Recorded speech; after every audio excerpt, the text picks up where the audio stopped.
Support of her amendment. Thank you so much, Mr. Chair. Let's get to our second point of business here and break down this myth that oil companies need even more permits. This is simply not true. Though, in fact, the oil industry already possesses more than 9,000 unused drilling permits on federal lands. Nearly 5,000 of those permits were approved in 2021 alone. The oil industry already has at least 10 years worth of unused leases at its disposal. They are only producing oil or gas on roughly half the area that is already leased. And there are nearly 14 million acres onshore and more than 9 million acres offshore that are currently under lease but are not being used for oil production. Why lease even more?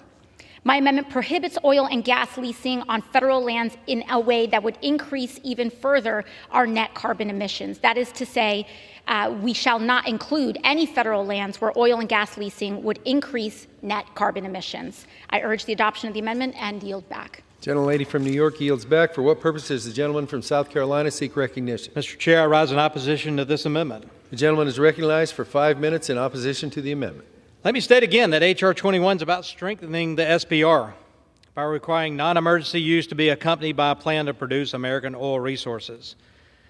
You know, I invite the members across the aisle to actually go out and talk to oil and gas producers, understand leases, understand that every square acre out in the ocean or on land doesn't have oil or gas under it. They've got to find it. They've got to start drilling, exploring, producing. And once they produce, they've got to pipe that either to the beach or put it on a ship to be taken to refineries. They have permitting process for pipelines that do that. Permitting processes to get the well actually permitted once they discover resources. Go and learn. Go and learn for yourself about this.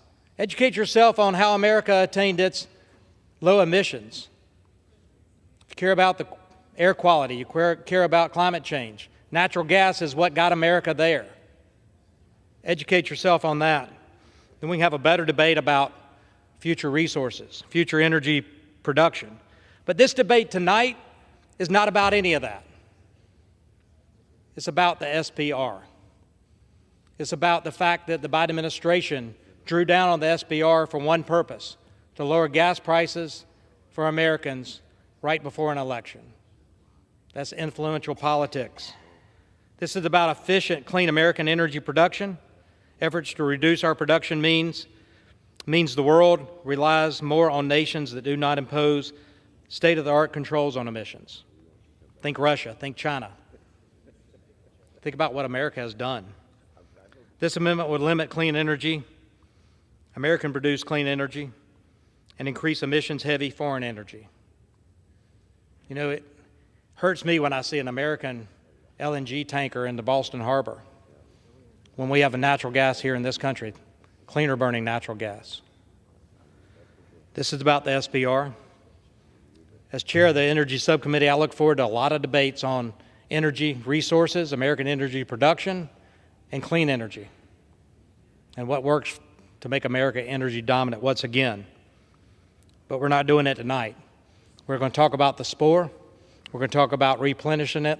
We're going to talk about American resources. It's counterproductive to energy security, this amendment is, and addressing climate risk. American oil production is the cleanest in the world, where it's produced and where it's used. So I urge my colleagues to vote no on this amendment. I yield back. Gentleman yields.